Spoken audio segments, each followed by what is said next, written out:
Good morning, Buffalo. You're listening to the Buffalo You Up podcast. I just have one question for my co-host, Ari. Nicole, you up? I think so. Dude, man, are you up? I'll find out by the end of this episode. Um, anyway, good morning, Buffalo. I'm Brian Dudeman. Ari Nicole. And for this episode of the Buffalo You Up podcast, our guest this episode is Brian Varney. So we have this segment, the first segment of the show. It's called Fan Mail. Basically, the way that works is we ask you, the listener, to send us in your questions. We'll ask them right here on the podcast, and hopefully the guest will answer them. Do you want to go first, Ari? Sure. Here, let me see what I got here. Let's see. Brian, would you ever... No, I'm not asking you that.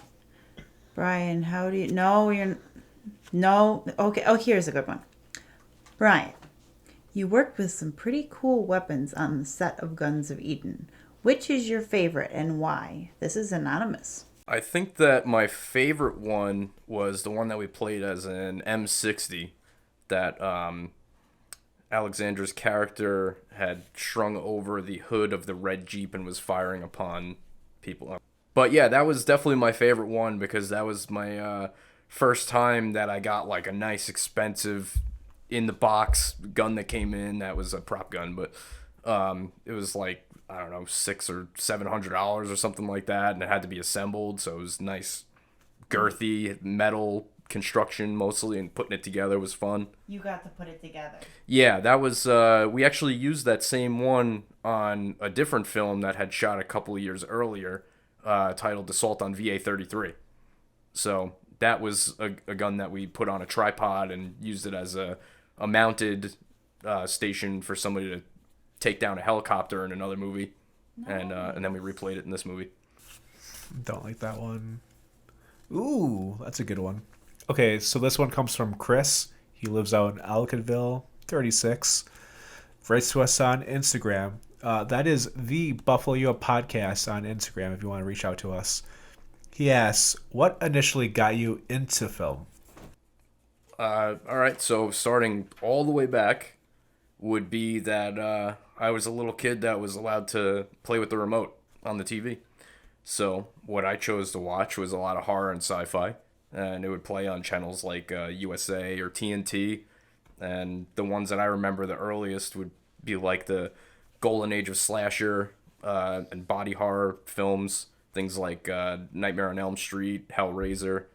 And they were TV edits, so a lot of like the hardcore stuff was edited out. But still, as a little kid, it's everything that I saw was like, that's what I want to do. I want to be a part of these, making these like monster movies and things blowing up and things flying out of the camera frame. And it's been a really big journey to figure out even what the different departments are for the things that I want to do, because it's, even like special effects breaks down into all these different subcategories within the department between makeup and in-camera practical and so yeah.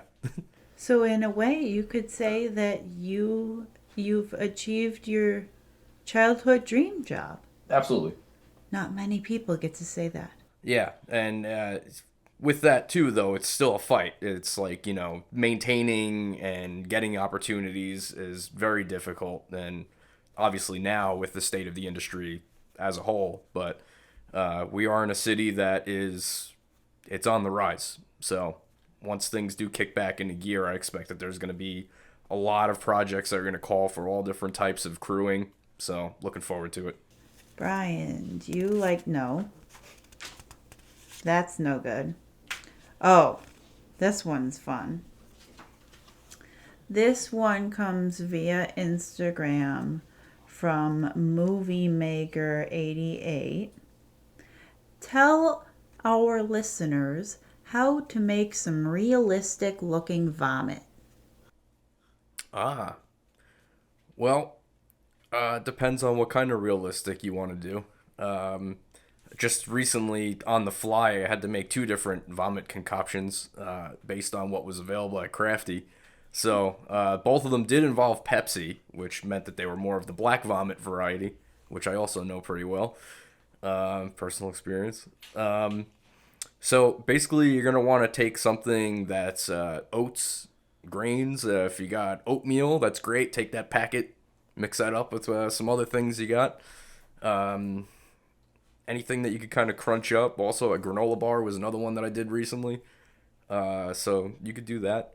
And there's all different formulas available online if you have more time to prep with things. But generally, oatmeal, especially apple cinnamon variety, because then you got the chunks of apple. So let that stuff soak and get thick. And yeah, oh yeah, good And consistency. The Pepsi creates the froth. Oh yeah. Would come with the. Yes, and what I liked about the Pepsi, because this was my first time doing it on this project, the 2 times, but the syrupiness of it just like that gave you that extra hang time, so to call it, and Make something it to look wipe good. away. It's good and visual. Sounds delicious. It wasn't bad. Yeah. So my question is, when you watch like a horror movie now, do you watch as like a viewer, like, or since you know so much in the know, do you go, oh, they did this effect this way, they did it that way? Oh, okay, I know how they do that. Like, do you watch as a filmmaker or as a viewer? It depends. That also depends if I'm even watching them at all, because a lot of the times, it's I guess what I'll put out there first is that this journey to try and make careers out of working in the film industry, or even just to use different bits of entertainment work to flesh out some form of a living, to then pursue the film work, is so taxing that like I'm so stressed I can't even sit down to commit to watching a movie. And like forget about reading a book, as hard as that is. Like when I watch a movie, it's like I could just be like, well, I should be making this right now. I shouldn't be sitting here watching it. But when I do get past that, when I'm doing all right, and I'm like, yeah, remember to be excited, you're a fan. I usually will go back to the things that initially got me interested in the first place. So I'll watch like the 80s and 90s horror films that I grew up with. And I do watch new ones too, if it works out. I just think that I'm kind of more, when I watch the newer ones, they don't have the same feeling that the older ones did. And it's not even just the practical effects side of it. It's just like storytelling in general, and like too many jump scares, and that's kind of a thing that I'm over. There's a lot of tropes, and it's always been that way. There's always tropes in different genres of films, and per generation they'll stick with it for a certain amount of time or whatever. But yeah, when I do watch, I am as a filmmaker and a fan, and as a fan I'll definitely gravitate more towards the older stuff. Oh. I was so engrossed in listening to you that I forgot I still have some questions here. Ew, that one's inappropriate.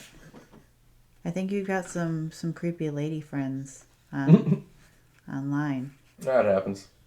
Brian, did you ever... No. All right, this one sounds all right. This one is from Mamma Mia via Facebook. She writes, Brian, on a scale of 1 to 10, how would you rate your interest in portraying a female in an upcoming drama?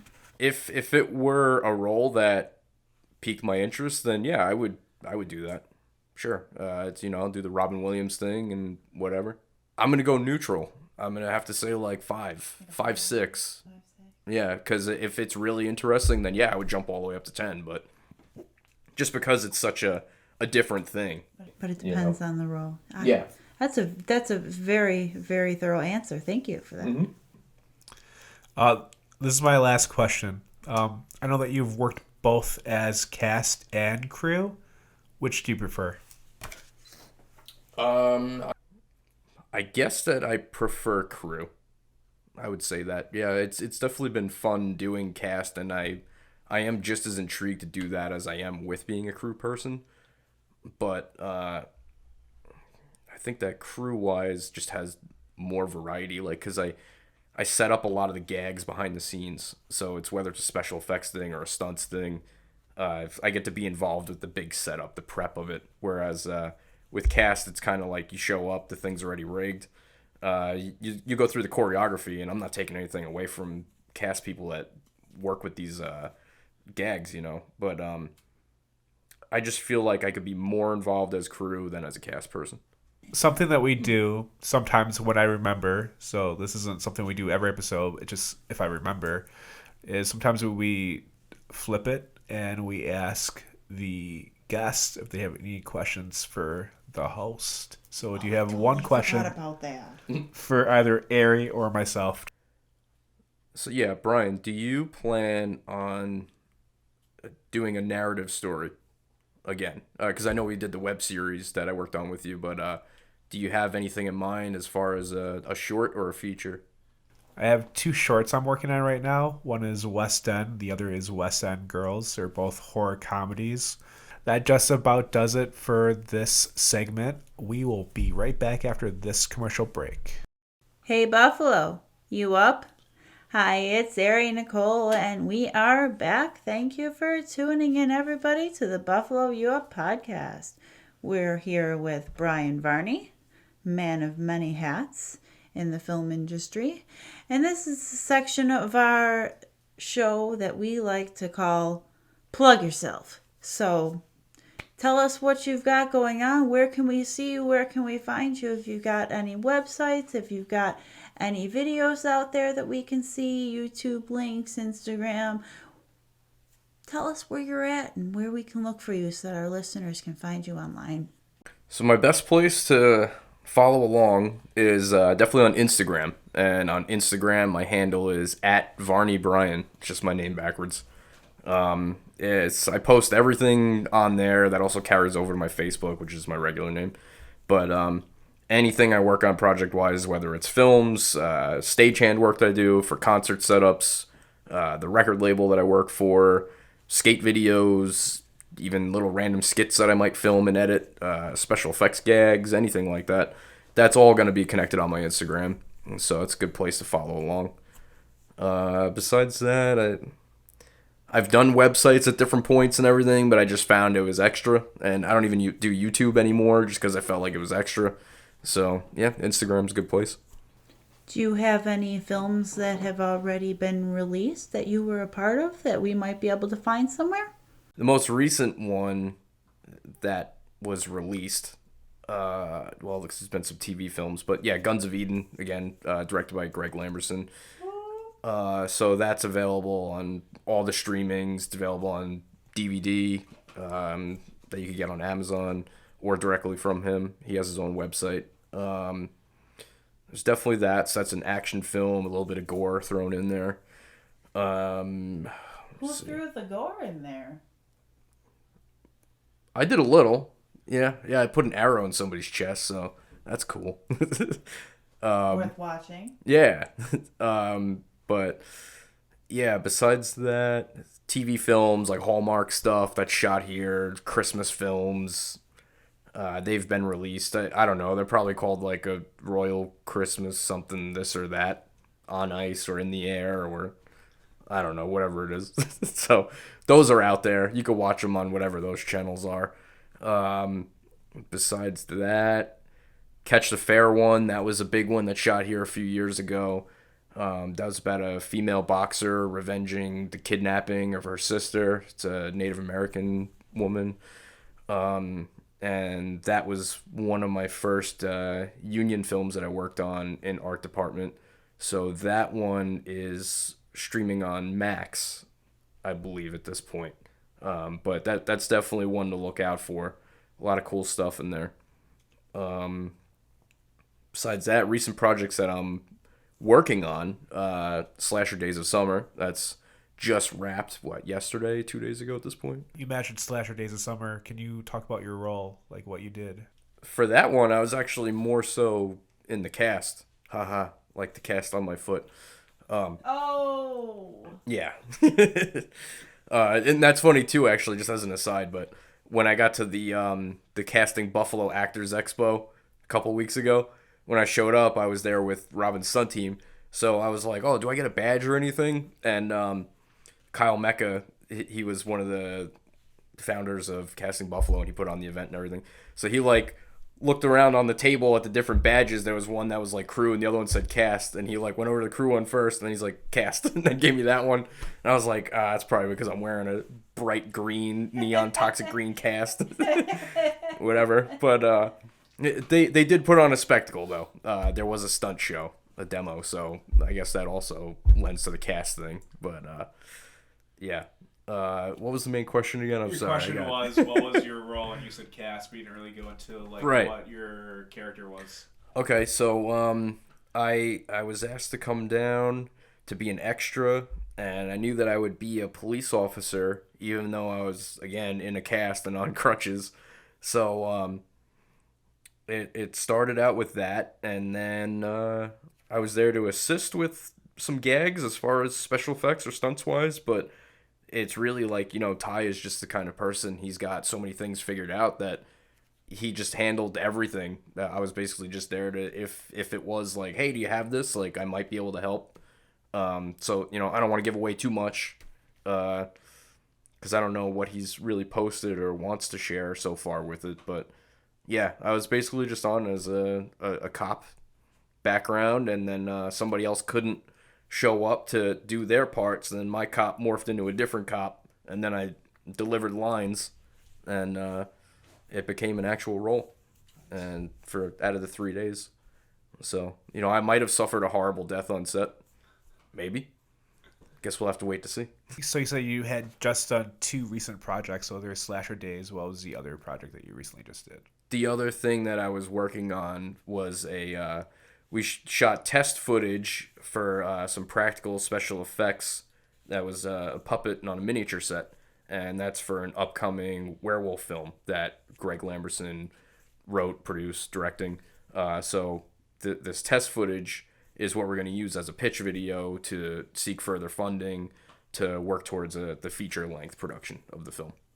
Speaking of funding, this is a good point because we haven't mentioned this yet. You do have a GoFundMe.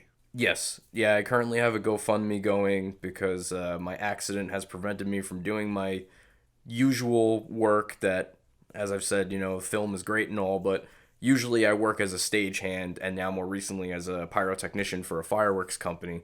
So that Which type is of still cool. Oh, absolutely. Yeah, it's great. And that type of stuff has given me the cushion finally out of this whole 7 years of trying to figure out how to make a living and be happy doing what I like to do.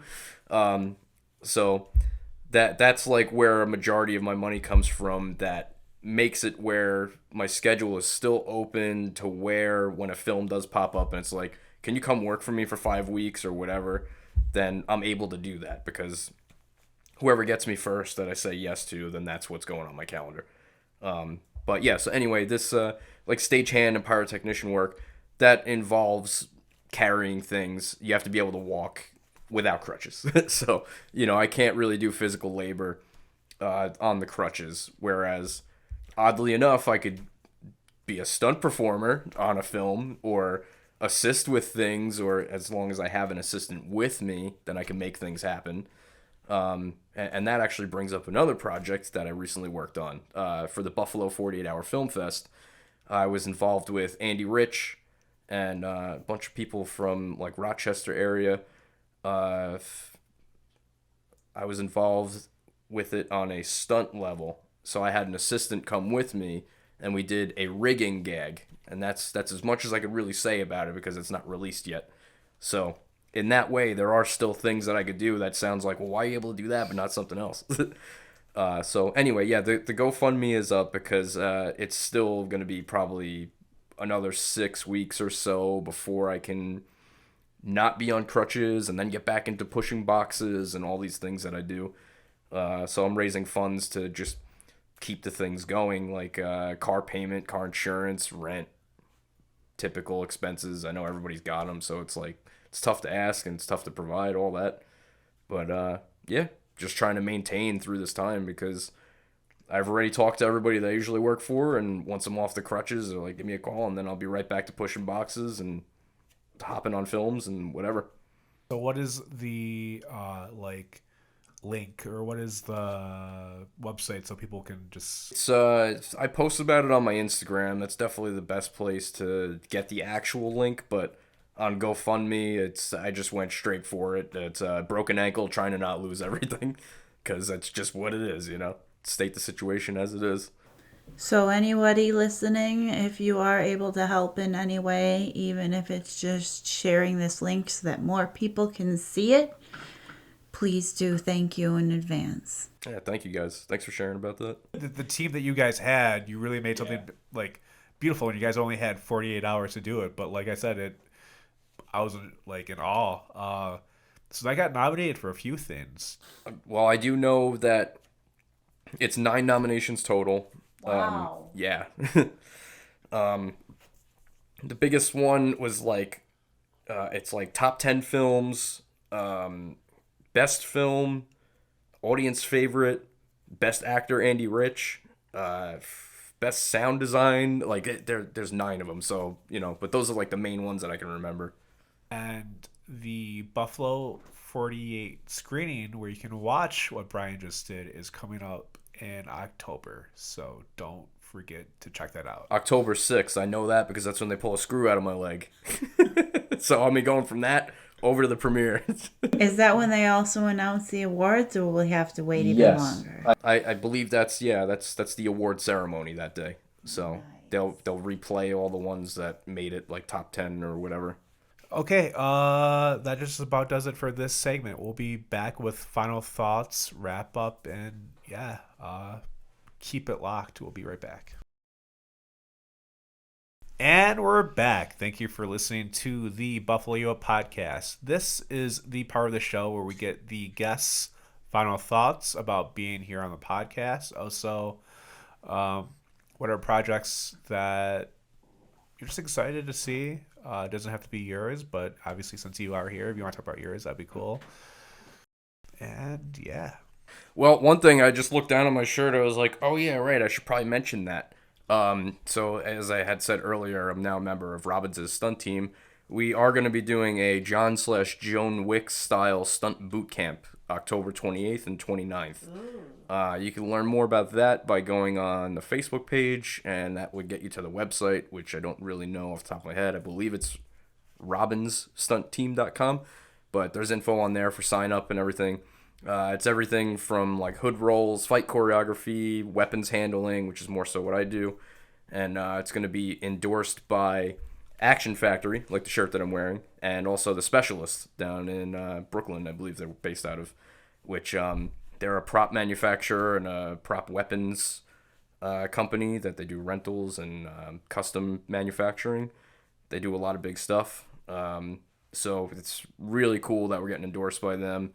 And the big thing with this stunt boot camp as well is that you will leave with a video reel of the stunts that you have learned how to perform. Would you do more interviews later on? Doesn't have to be ours, but just like... Oh, it was cool. Yeah, it's everything that I thought that it would be. And I would definitely do it again. I'd even come back on at a later time with you guys if there's other things to, talk about that are interesting and everything. Well, obviously, on behalf of us, thank you so much, man. It really does mean a lot. You're someone who, like, I've always seen at the festival circuit. Like, I've seen you, like, I think twice now at Buffalo Dreams Fantastic Film Festival. I think last year was for Guns. I don't remember what you were... But yeah, you're just someone who I always see, and I'm like, we have to get him on when we return. So, again, when I was thinking of people for, like, first guests, you're someone who was on that list. And also too, when I saw you like at the Slasher Days event, you were just super nice to my mom, which I appreciate. Like that's usually a good rule of thumb for me is anyone who's nice to my mom, I know like how cool they are because Yeah, it's not hard to just be a nice person. Yeah. Really, Gotta respect dude, mom. like That too. whenever someone just like ignores when someone's like thinks that they're so high and mighty that they just ignore like the people that are like also there. Like I hate that. But you're someone who like I think recognizes other people who are there, and that's why I appreciate that. Recognizes other people who are there. I talk to like 7-year-old kids and make friends with them at the skate park, just because we're doing the same thing. Like they come up to me and they're like, "Can you do a kickflip or something?" It's like, sure, and I'll do it, and I'll try to help them figure it out, whatever it is, because it's like we're all doing the same stuff. So how hard is it really to just be open and kind and just like give the time that you have if you're already there? Uh, Ari, now that we've reached that part of the show, can I ask you, are you officially up now? I mean, I'm sitting down, but my spirits are definitely up. You know, I'm certainly awake, alert, and up. So that just about does it for this episode of the Buffalo Podcast. I'm Brian Dudeman, Ari Nicole, as always. and we just have one question for you, Buffalo. One, two, three. You You up? up?